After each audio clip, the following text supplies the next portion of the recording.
Hello everybody, welcome to another video. This is Javier in the new studio. We're officially moved in and it's been a crazy 3 weeks. I kind of checked out for a bit and I decided to check in with a few clients and was as shocked to see the interest rates just spiking up more and more. So I thought I'd come on here as my first official video in the studio. And instead of, talking about, some kind of pull up some random article and just talk about that like everybody else does and give opinions and not estimates, sorry, but more like predictions of what's going to happen with the market. I just figured I'd come up on here candidly and just talk what my thoughts are, what I think is going to happen, how concerned I am, what I'm fearful of, what I'm hopeful about, and just go on here and just spread my thoughts, put them out there for you guys, for you to judge and tear apart. But more importantly, maybe share some insight for those that might be as concerned as I am, because quite frankly, I am concerned. When talking about these videos I made this year, I never thought things would get this high. And there's a few things I'm concerned about. And first, of course, let's get started with the main concern, it being interest rates. For those that don't know, interest rates have been going high. So going on the CFPB website, just getting a general idea of someone who has a 700 credit score, let's go 5% down, $400,000 price range. Average interest rate is around 5.5%. Big concern for a lot of people because there's three factors really cutting into play here that is the most concerning thing. And there's three things basically pushing affordability away from people. One, interest rates spiking up as they did. The second being property values going up higher and higher, meaning the more expensive it gets, the more higher the monthly payment gets.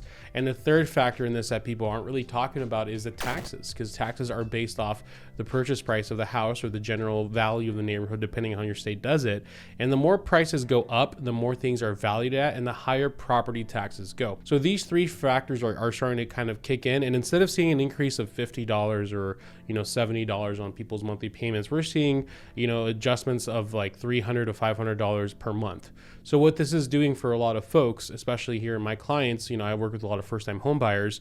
People might have been looking for a $400,000 house. Well, they now, instead of qualifying for $400,000 to maintain the same payment they were getting, they now qualify for $350,000, maybe even $360,000. And for those that don't know anything about Phoenix, that basically knocked them out of anything somewhat okay. So for starters, for those who are concerned about rates going up higher and you feel like you might have lost your chance, I'm going to speak candidly here. You did miss your chance. And that's why I have been, anytime somebody's called me and they've told me over the past 2 years, Javier, should I buy?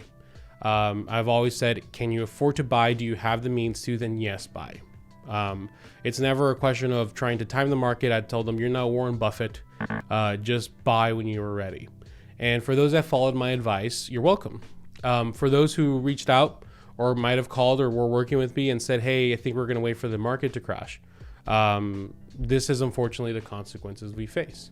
And yes, people are still hoping out there that, hey, well, maybe this is going to make things go a little crazier and people are going to stop buying as much. And, eventually things are going to start tanking and crashing. And, there are people saying out there that there might be a recession in the next year or two. That's great and all. But the problem is, even with rates spiking already for the past 2 weeks, we are still getting multiple offer situations. We're still getting a lot of the majority of buyers being cash.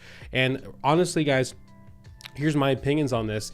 I think it's really perfect how things have lined up for the cash investors. I've always told you, those people making videos about housing market crashes, they're also consulting investors on where to buy and what states to buy to make the most money out of their investments.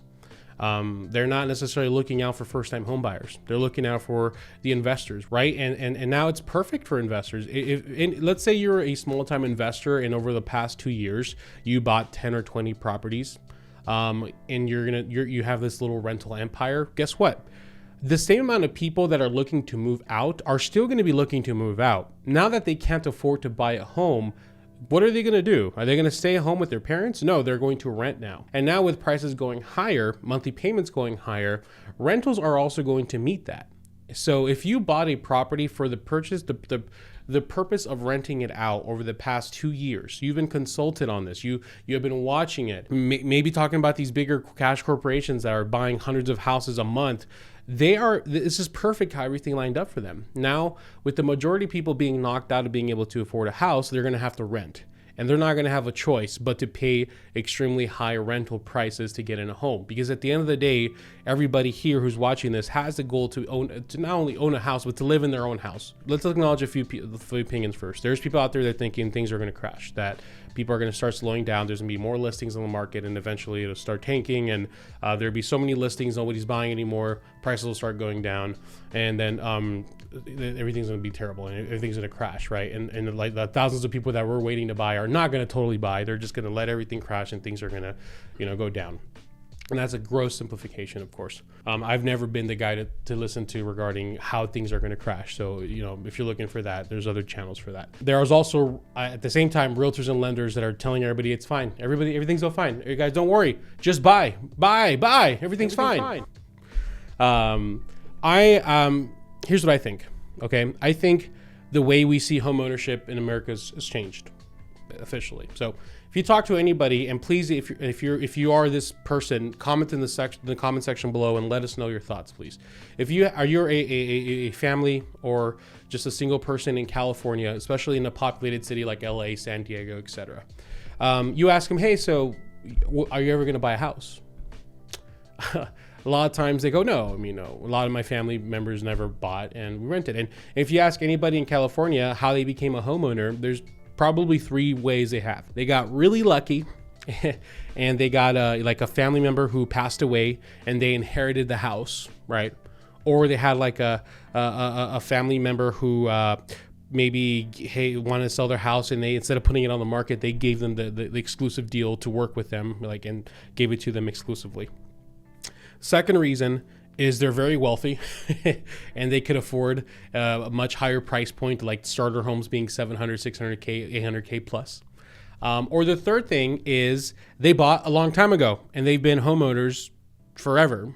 Or like it kind of feeds into the first one, which is their parents bought a long time ago and they gave the house to them. That's really the only 3 ways people become homeowners. And for everybody else, the idea of owning a home is not really present in their mind, right? Because they just know, I live in LA, I live in San Diego, houses are really expensive. I'll probably never become a homeowner here. And there's probably people that live their entire lives. Once again, if you're one of these people, or you were one of these people, please comment below, who just were okay with the idea that they're never going to own because that's the way things are in this city. Well, I think this attitude is going to be prevalent now across the country. Whereas before, 5 to 10 years ago, homeownership was something that was accessible and that to everybody who wanted it. As long as you had a decent job, not even decent, if you had a job and you made some good decisions with your credit, homeownership was accessible to you.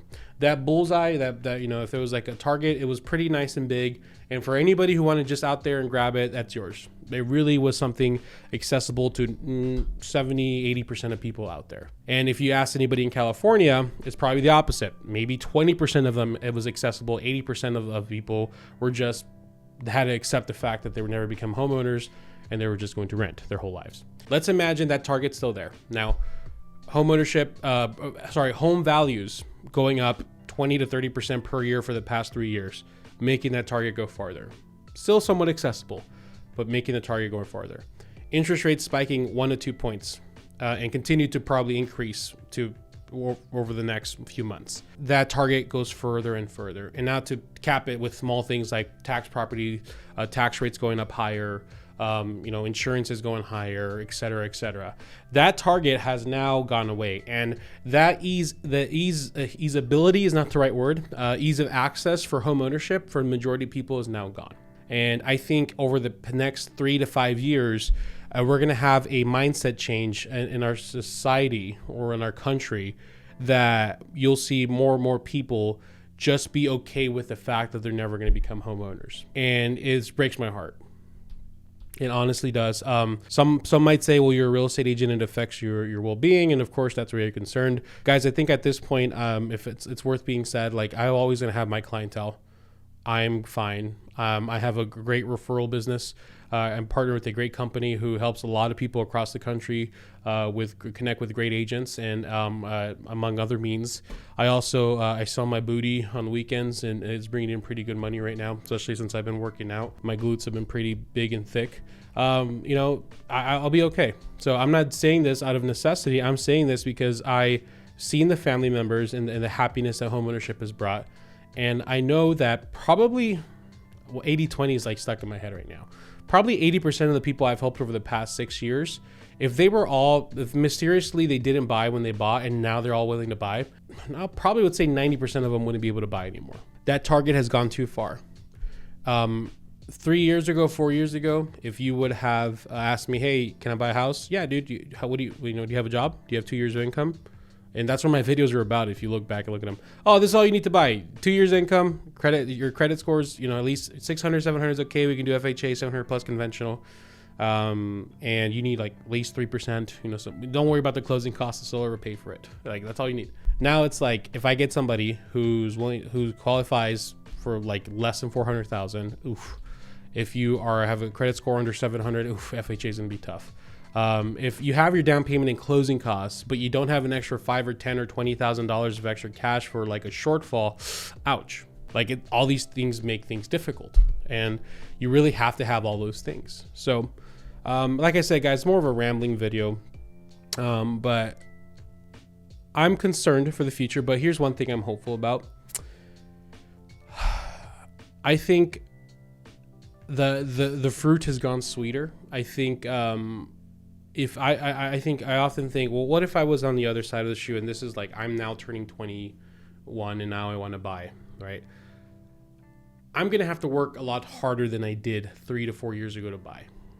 I'm just gonna have to work more harder, and there is a kind of there's a bitterness at first, because you're like, crap, like, that sucks. Why is it this way? If I only would have bought 4 years ago, if I would have bought 5 years ago, why didn't my parents buy like 10 years ago? Like, all these thoughts, these intrusive thoughts come to mind, and you might get down for a day or two. But the reality is, it's a basic question. Do you have ownership over your life, or are you rent your life? Like, I don't know about you guys, but I've never been okay with the idea of renting where I own. I like to have ownership over where I live. And I feel like this, as a society, we're gonna make us stronger. Hopefully we all kind of encourage ourselves and push ourselves to say, you know what, we're not going to rent where we own. We're going to work our ass off, and we're going to own where we own. And we're going to have to save a little more money. Yes, we're going to have our credit be a little more sharper, but there's nothing that's going to stop you from owning a home, because I don't say this with a conspiracy-minded thought. I'm just saying this just because this is what I think. I think if the corporations had it the way they wanted, we would all be renters. And while people make housing market crash videos, and they're coaching these investors on where to buy to make the more money and everything, they get to make millions and billions of dollars off of us while we all just rent. Where I feel like instead what we should do is empower ourselves. If you're looking to sell your house, I'm not telling you not to sell to a cash buyer. There's cash buyers out there that are decent. Don't sell to a corporation. Don't sell it to a rental corporation. Sell it to someone who's going to be a family, right? Like, let's start really coming together and just keeping home ownership to people. And let's do our best to reduce the amount of rentals out there. And because you'll have a choice now. Like, I have a client of mine who's going to be, they're getting out of Phoenix and they're going to Arkansas, and they're like, you know what? Things are better over there. And maybe you start exploring different job options in different areas, so that way you become a homeowner. Like, do not just like let them win. You know what I mean? I don't know. Anyways, we're going back to basics here in this channel, just general home ownership videos, home buying videos, helping people with can you afford to buy a home? It doesn't matter if interest rates are going higher. Like, we're always here to encourage people to become homeowners, because that's what we're about here. So thank you guys. What do you guys think? Let me know your thoughts. I'd love to hear what you guys think. And like I said, we're back to video making here. So look forward to see you guys in the next one. Make sure to hit subscribe, like, do that thing. And let me know you'll spend for my booty cheeks, because that's a dumb joke. Sorry. All right. See you guys.